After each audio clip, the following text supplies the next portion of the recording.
It's strange how life can strip everything away from you without taking a single thing. How one decision can shatter the illusion of love, trust, and family. For Jonathan Hale, that truth came on a cold November morning, when he walked out of his $25 million mansion wearing a pair of old jeans, a thrift store jacket, and a face no one recognized anymore. The world knew him as a billionaire tech mogul, the man who built Hale Industries from a garage dream into one of the biggest software empires in America.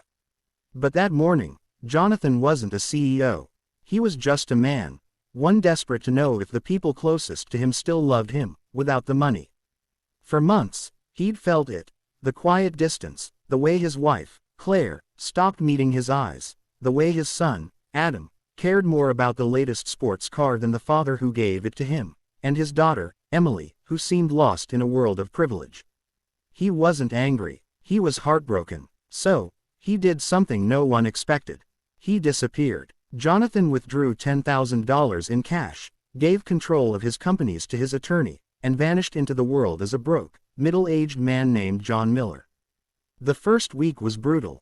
The world isn't kind to a man who looks like he has nothing. He slept in motels that smelled of mildew, $8 store meals, and learned how invisible poverty makes you. The same people who once begged for his attention now wouldn't even look him in the eye. But what hurt most was knowing his family didn't call the police. No missing persons report, no public plea for help.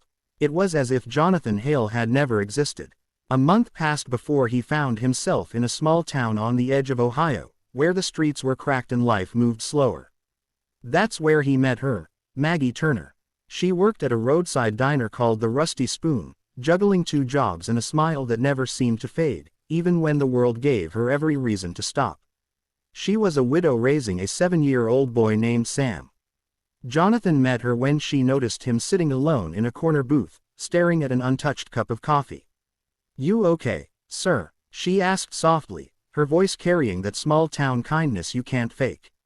He forced a smile. "Just tired, I guess." "Well, tired folks still need to eat," she said, sliding him a plate of pancakes. "On the house." He looked up, confused. "You don't even know me." Maggie shrugged. "Don't have to. You look like you need it." That single act, a $5 breakfast, hit harder than any $1 million deal he'd ever signed.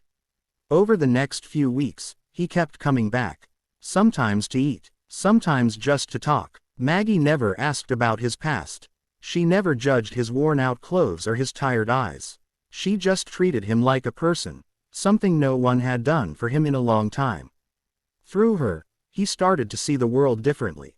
He watched her give free meals to truckers who couldn't pay, spend her own money to fix a customer's flat tire, and stay late after shifts to help a homeless vet find a place to sleep. Maggie had nothing, yet gave everything. One snowy evening, Jonathan helped her close the diner. Sam, her little boy, sat at a corner table drawing superheroes on napkins. "My mom says heroes don't wear capes," the boy said proudly. "She says they help people even when nobody's watching." Jonathan's throat tightened. "Your mom's a smart woman." Sam grinned. "Yeah, she's the best. You kinda remind me of her heroes." He smiled back, but deep down, those words cut deep. For the first time in years, he wondered if he had ever really been one. As winter dragged on, Jonathan started working odd jobs around town, sweeping parking lots, washing dishes, anything to earn a few bucks. He didn't need the money, of course, but he wanted to understand, to feel what life was like beyond the walls of privilege. And with every blister, every cold night, he found something he'd lost: humility, gratitude, and a quiet sense of peace. Then came Christmas Eve. Snow fell heavy that night, blanketing the small town in white. The diner was nearly empty when Maggie came out from the kitchen, wiping her hands on her apron. "You've been here almost every night, John," she said gently. "You got nowhere to go." He hesitated. "Not really." She nodded, then smiled. "Then you're coming to our house for Christmas dinner." No arguing. That night, Jonathan sat in a tiny 2-bedroom home, eating roast chicken and mashed potatoes with a woman and her son who had every reason to give up on kindness but never did. There was no fine china, no expensive wine, just laughter, warmth, and love. And in that moment, Jonathan realized something heartbreaking. This felt more like family than anything he'd had in years. After dinner, Maggie handed him a small wrapped box. Inside was a pair of warm gloves. "You said your hands hurt from the cold," she said, smiling. "It's not much, but it's everything," he interrupted, tears welling in his eyes. That night, lying on the old couch she'd offered him, Jonathan made a decision. Tomorrow, he'd go back. Not to reclaim his wealth, but to face the truth. To see who his family had become. 2 days later, he returned to New York, wearing the same worn jacket, the same scuffed shoes. When he rang the doorbell of his mansion, his wife opened the door, and didn't recognize him. "Can I help you?" she asked, frowning. Jonathan looked into the eyes of the woman he once loved more than life. "It's me, Claire." Her face went pale. "Jonathan." He nodded. She stepped back, speechless. "Where have you been? Do you have any idea?" "I know," he said quietly.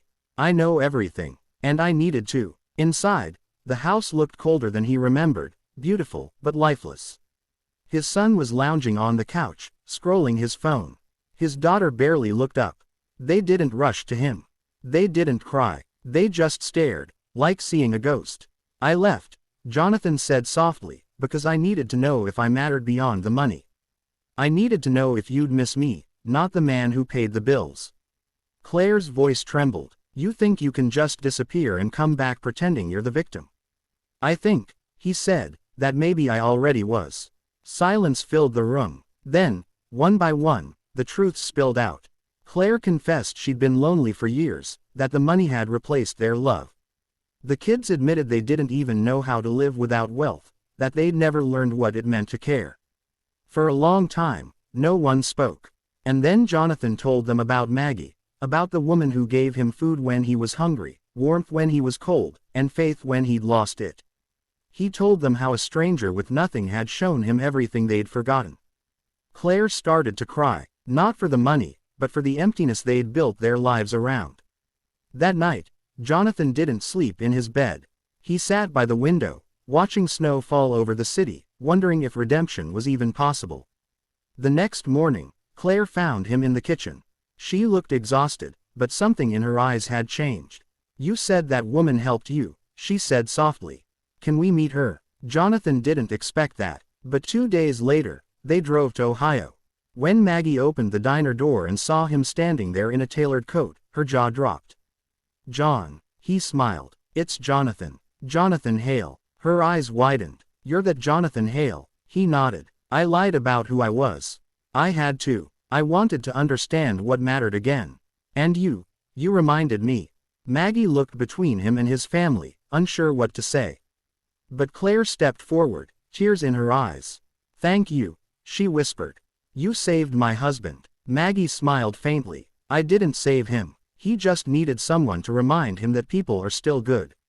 Jonathan offered her a sealed envelope, a deed to a new diner and enough money to secure Sam's future. But she shook her head. "You don't owe me anything." He smiled sadly. "It's not about owing. It's about giving back. You showed me what real wealth looks like." For the first time, Claire smiled too. And in that tiny diner, surrounded by the smell of coffee and cinnamon, something beautiful happened. Not a transaction, not charity, just humanity, raw and pure. Over time, Jonathan changed everything. He sold half his company shares and started a foundation to help working families like Maggie's, people who lived with quiet strength and endless kindness.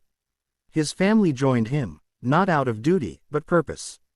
Years later, when he gave a speech at a university graduation, Jonathan ended it with these words.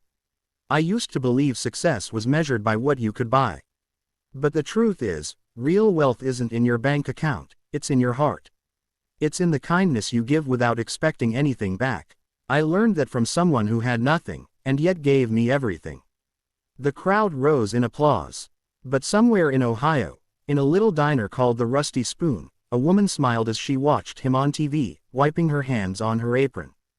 Beside her, Sam, now grown, placed a hand on her shoulder.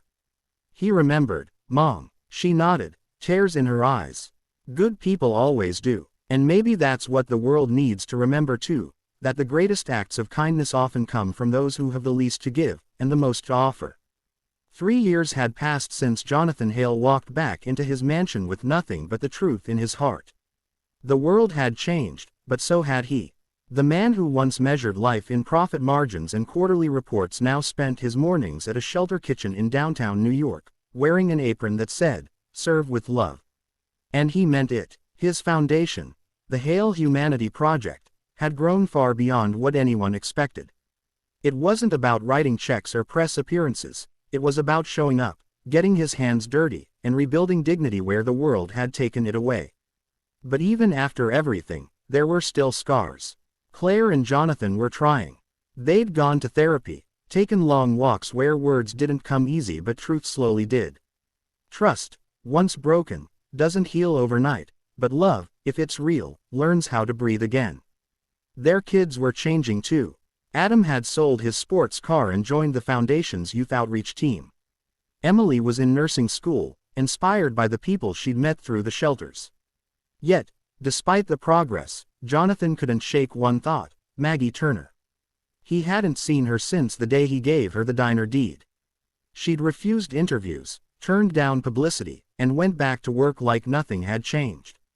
But in Jonathan's heart, she was the compass that had guided him home.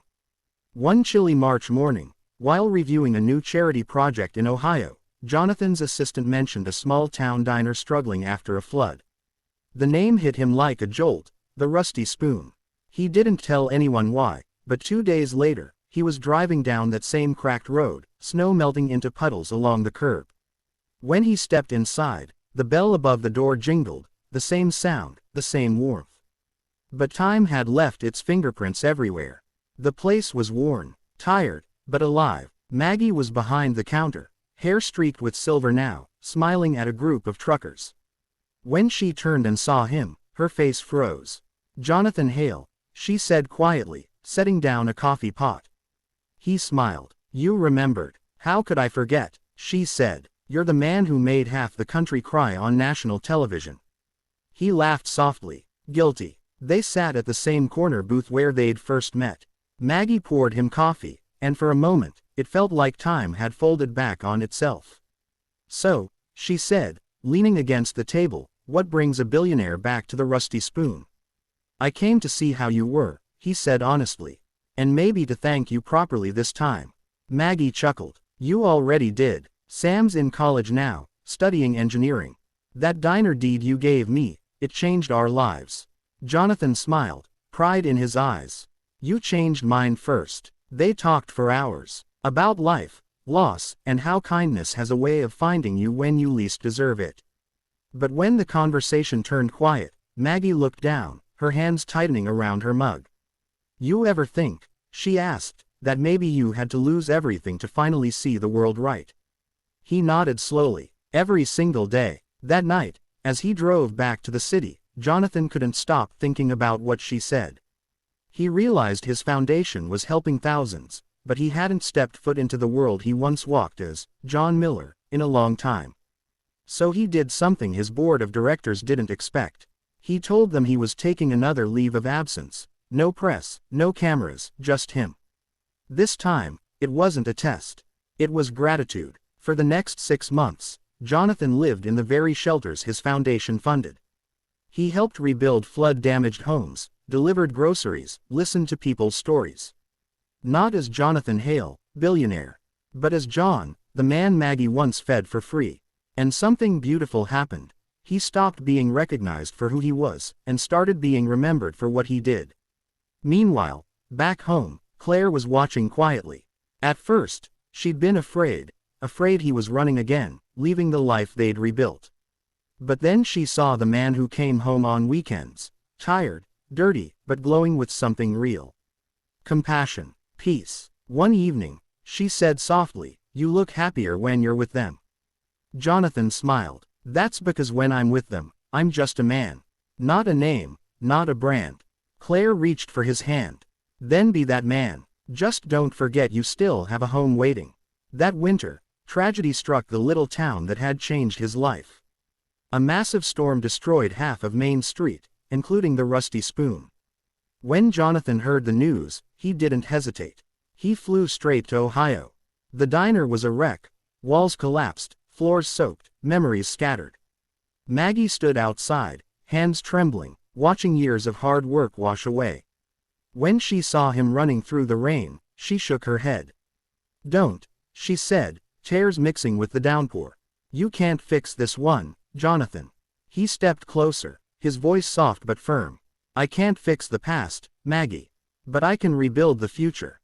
Together, with volunteers from his foundation and townspeople who refused to give up, they rebuilt the Rusty Spoon from the ground up. It took months, sweat, blisters, heartbreak, but on opening day, the line stretched around the block. Maggie looked at the shining new sign and whispered, "You really didn't have to." Jonathan smiled. "No, but you did, when I had nothing." That night, the diner buzzed with laughter, music, and the smell of pie in the oven. Claire and the kids were there too, helping serve plates, greeting guests. It wasn't about wealth anymore, it was about people, together. Later, when things quieted down, Maggie found Jonathan standing outside under the string lights, looking up at the stars. "You know," she said softly, "the first time I saw you, you looked lost." He chuckled. "I was. And now," he looked at her, eyes glistening. "Now I'm found." There was silence, the kind that doesn't need words. A week later, Jonathan made a decision that would surprise the entire world. He announced he was stepping down permanently as CEO of Hale Industries. Reporters went wild, asking why a man at the peak of his success would walk away. His answer was simple: because I've already won. He turned Hale Industries into an employee-owned company and poured his fortune into community trusts across the country, housing, education, and small-town businesses. He said money was never the problem, forgetting people was. Years passed. The Hale Humanity Project became one of the most trusted charities in America. And every year, without fail, Jonathan returned to that same Ohio diner, now bigger, brighter, filled with love. Sam had taken over as manager. Maggie had retired, though she still made the best cherry pie anyone ever tasted. One afternoon, while they sat together by the window, she smiled at him and said, "You know, John, I think you finally learned what matters." He laughed softly. "I had a good teacher." She nodded. "No, you just had a second chance, and you didn't waste it." Outside, the sun dipped behind the horizon, casting the diner in gold. Jonathan looked around, at the families laughing, the smell of food, the sound of life, and he thought of the man he used to be. The man who believed wealth was power. Now he knew better. Wealth is kindness shared, power is compassion given, and legacy. Legacy is love that keeps going long after you're gone. As he got up to leave, Maggie called after him. "Hey, John." He turned. She smiled. "Don't forget to come hungry next time." He grinned. "Always do." And as the door closed behind him, the bell jingled, that same small, familiar sound that had once changed everything. Because sometimes, it's not the billions you earn that make you rich, it's the single meal shared with a stranger who reminds you what being human really means.